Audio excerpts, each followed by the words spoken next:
That's the problem with the women of the day. I'm gonna tell y'all something before we end this show, this episode today. I'm gonna tell y'all women now, don't listen to his ass.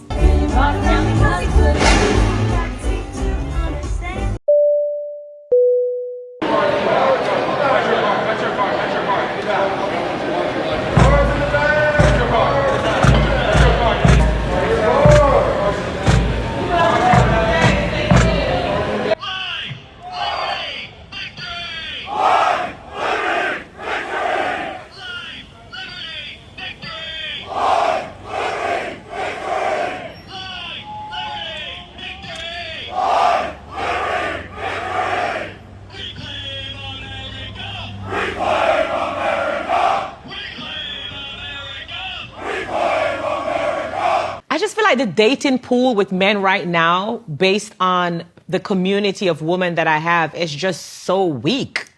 Like, the men are slacking. What would you want the men to be doing more?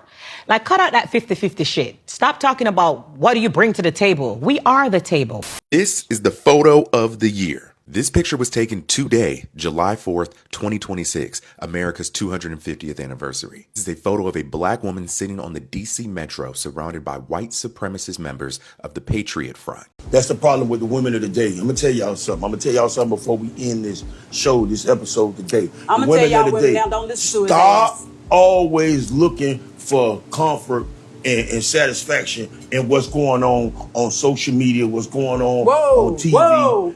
That's what y'all doing. It's not there for you. You got to find your own space, okay?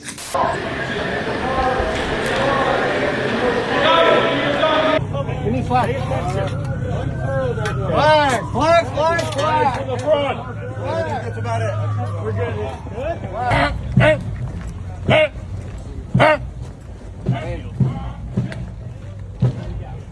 Reclaim America! What do I bring to the table? The forks, the spoons, and the motherfucking napkins, bitch! Damn! I'm tired of this! What do you bring to the table? What do you bring to the table?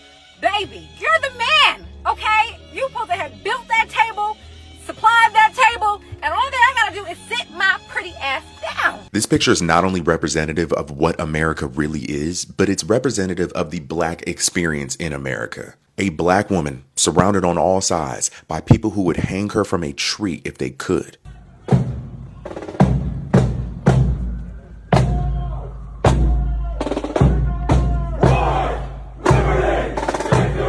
People whose identities are concealed because they're your policemen, your lawyers, your teachers, your doctors, and they'll get to go back to work on Monday.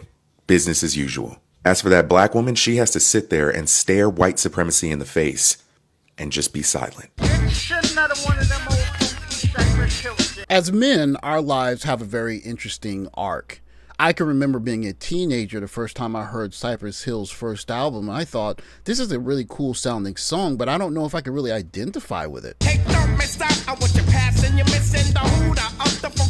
As Gen X and millennial men, we have a kind of dual relationship with hip-hop, especially in the time between, say, 86, 87 and 95, 96, where you had so much variety in hip-hop that you could see yourself in different kinds of situations, from dancing to macking on young ladies to being a black nationalist to even being a gangster rapper, or at least mimicking the gangster style, just sounding like it, you know, when you're driving your car because it makes your bass rattle in your car or whatever. But growing up and seeing life as it comes at you, maybe you are a college graduate or you work a blue-collar job, you're a regular guy working in society, but you get your first girlfriend, you maybe even get married and you have a child. And then you can understand something that you couldn't understand before. Here is something you can't understand. Just kill a man. You know, I never understood the idea of shaming women for having sex with multiple men. I have a question. If men are supposed to be providers, why do y'all get so mad when women ask y'all for money? Like, ain't that your job? If the BET Awards didn't teach us women anything yesterday, it should have taught us this. When you let go of those leeching ass men, you will absolutely flourish. I just feel like the dating pool with men right now, based on the community of women that I have is just so weak. People love to run with the idea that you take on the DNA of the multiple men that you sleep with. And this is true. But if you are taking on the DNA of powerful men, of resourceful men, then what's the problem? My ex-situationship is here with his new girlfriend. Like, the men are slacking. What would you want the men to be doing more?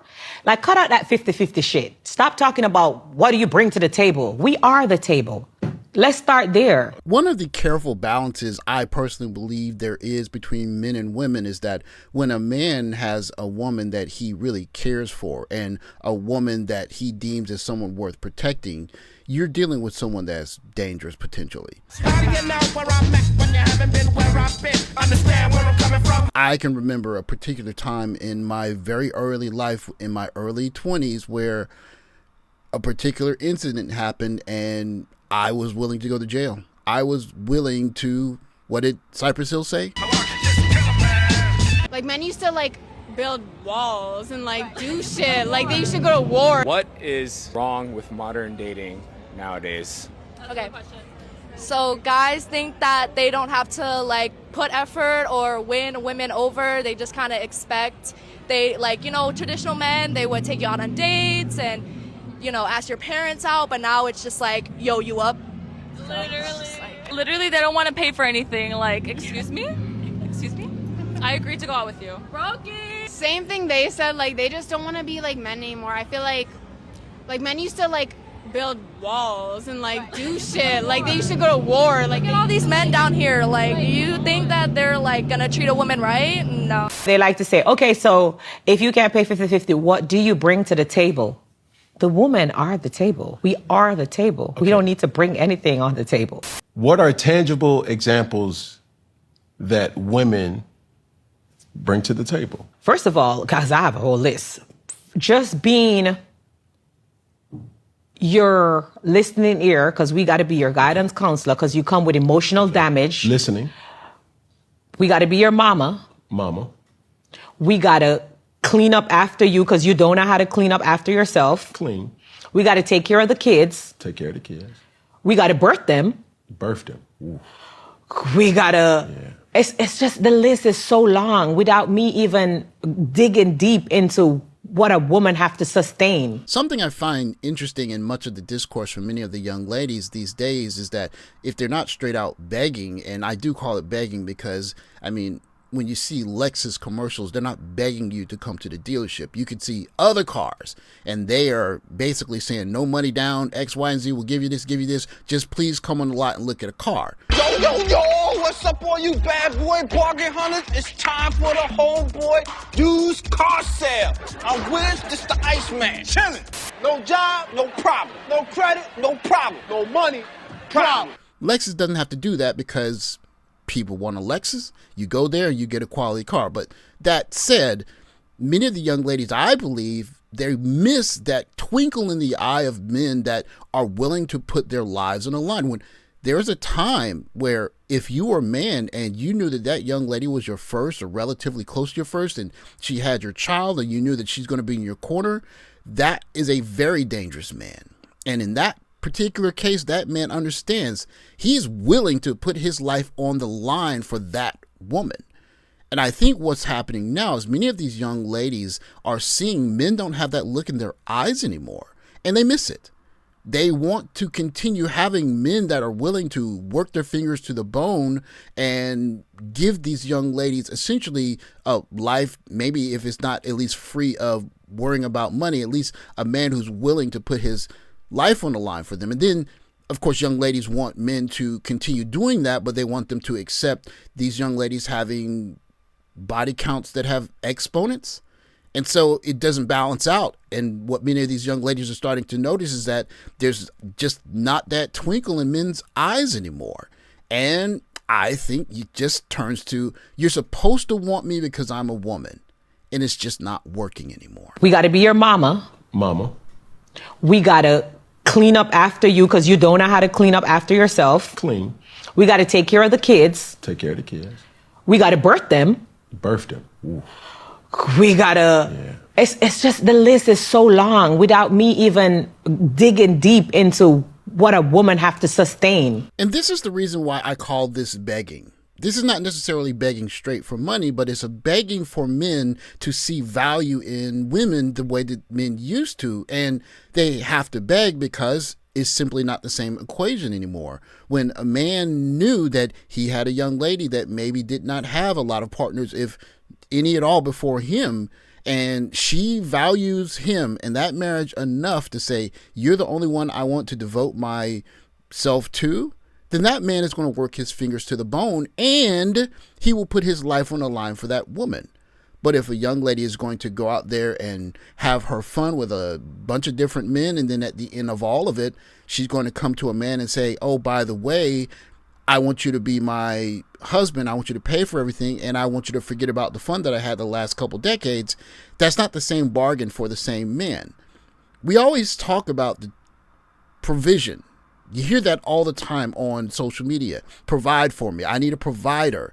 But there's another P that people seem to forget, and it's protection. And looking at what I'm seeing, it's starting to look pretty darn important.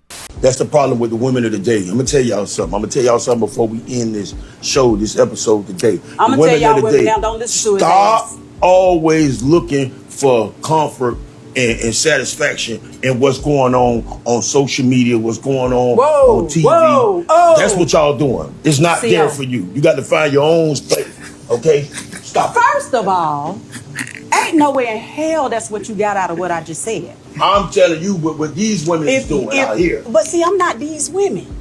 And maybe you need an older woman. That's your problem. See, I knew it. If you come off the playground, she been around. She understands 25 to 35, keep me alive. That's his problem. There's the problem. Joy, run. I don't know what you're waiting on. She got bad knees. She ain't gonna run over. This is an intriguing back and forth because it's so normal for the modern black community. Trick Daddy is the host of this cooking show, and Monica is a guest of it. And she is on the show snatching the mic off his apron and looking into the camera and telling his wife she needs to leave him, and also telling him he has no right to play with the 25 through 35-year-olds that he likes. Now, I don't know what his arrangement is, but I do know this. His wife has been there, and I also know that if something happens to that woman, you're going to see Trick Daddy do what we just heard Cypress Hill talking about. But the issue in all of that is that in most communities and most cultures, this would not be a joke. I have my family situation. You don't talk to my family and tell them to do things that are going to break up my family. But it's just a regular Tuesday in the black community, especially from someone who is a guest on your show, snatching the mic off of your apron as a joke. And so we can laugh at this, but truth be told, if you consider Trick Daddy for just a regular man, there's a woman on this planet that he's willing to put his life on the line for. The question is, do many of the young ladies who are looking at this video have a man that's willing to do that for them? And the answer to that is no. And that's why the internet sounds the way that it does. I was talking to this guy and he's like, oh, let's hang out. I'm like, sure, I have just 2 requirements if we are going to hang out. He said, what are they? I'm like, you need to feed me and you need to transfer me back and forth. For context, I do not drive, but that means like put me in an Uber. Do you care about being transported back and forth? Whether that means him actually putting you in the Uber, sending you the money, I prefer sending me the money. I don't transport myself. This is the photo of the year. This picture was taken today, July 4th, 2026, America's 250th anniversary. This is a photo of a black woman sitting on the DC Metro surrounded by white supremacist members of the Patriot Front. To me, there's a distinct irony in the fact that in the middle of all of this Spend Dat controversy with Young Miami basically rapping about doing things that are illegal, boosting and stealing in order to get your come up, that you have this situation on the 250th anniversary of America where this young woman is surrounded by white nationalists, and basically the only reason why this didn't go left is because the men on that train chose not to use this particular time to turn it left. Now, if we were using common sense and the black community had some level of common sense about itself, especially for young black women, they would look at this picture as a wake up moment. Like, hey guys, we need to figure out something, because if things go left or things continue going in this particular direction, maybe we need to find someone that can protect us. But interestingly enough, men that are ridiculed, belittled, told that they're not good enough, told that they're not going to be cooperated with, that they haven't done anything, that they're the weak link in the black community, they're the cancer of the black community, are not going to be in a position where they want to lay down their lives for a young woman that's talking to them this way. Now, I don't know in this particular situation if this woman has a husband or man or not, but I can tell you, if this were my woman and I saw her in this position, first of all, I'd be very angry at her for not telling me where she was going and what she was doing. But if she were listening to me, I would have told her, listen, you're not going there, or we're going to get off the train right now because I don't like what I see, or I saw some stuff on the internet, whatever you're doing, just wait a couple of days and do it later. And if she were willing, she would be at home with me looking at those newsreels instead of being on that train surrounded by those guys doing whatever they get ready to do.